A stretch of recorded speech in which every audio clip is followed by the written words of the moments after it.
Ένα ακόμα συντριπτικό χτύπημα επέφεραν σήμερα οι ρωσικές ένοπλες δυνάμεις στις ουκρανικές,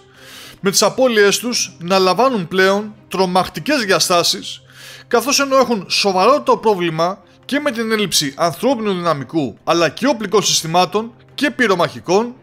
οι Ρώσοι έχουν αυξήσει τις επιθέσεις τους το τελευταίο χρονικό διάστημα, όχι μόνο σε αριθμό αλλά και σε ένταση, ώστε να προκαλέσουν τις δυνατόν μεγαλύτερες απώλειες στους Ουκρανούς και μάλιστα ανεπανόρθωτες, κάτι που φαίνεται ότι το πετυχαίνουν, όπως συνέβη και σήμερα, που με πυραυλική επίθεση που εξαπέλυσαν με πύραυλο Ισκαντέρ θέλησαν να καταστρέψουν ολοσχερός ένα τρένο που μετέφερε πολεμικό υλικό για τις Ουκρανικές δυνάμεις, τη στιγμή μάλιστα που βρισκόταν στο χώρο εκφόρτωσης, προκαλώντας έτσι εκτός από την καταστροφή του τρένου και απώλειες σε όσους Ουκρανούς βρισκόντουσαν εκεί και ξεφόρτωναν το στρατιωτικό εξοπλισμό, που μάλιστα επισημαίνεται στη ρωσική ανακοίνωση ότι ήταν και δυτικής προέλευσης.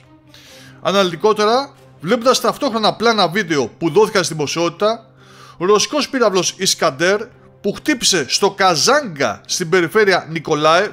κατέστρεψε 12 βαγόνια με πυρομαχικά, μεταξύ των οποίων και δυτικής κατασκευής, είπε το Ρωσικό Υπουργείο Άμυνας, δηλαδή μια ολοσχερής καταστροφή.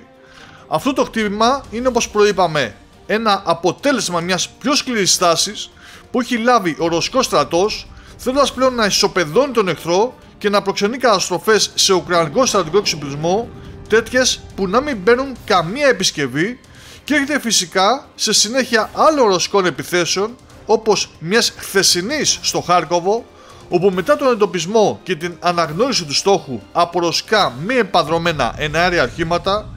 οι Ρώσοι εξαπέλυσαν επίθεση με βαρύ σύστημα φλογοβόλου, δηλαδή θερμοβαρικό, χτυπώντας δυνάμεις των Ουκρανών που είχαν συγκεντρωθεί σε ένα καταφύγιο, σε οικισμό της περιοχής.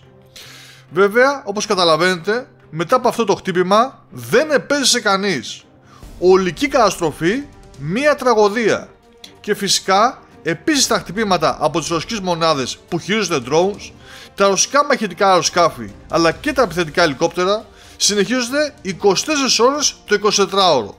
πλέοντας ό,τι ανασένει και κινείται, με τις πληροφορίες που λαμβάνουμε συνεχώς, να μιλούν πλέον για πολύ δύσκολες ώρες που περνούν οι Ουκρανικές ένοπλες δυνάμεις,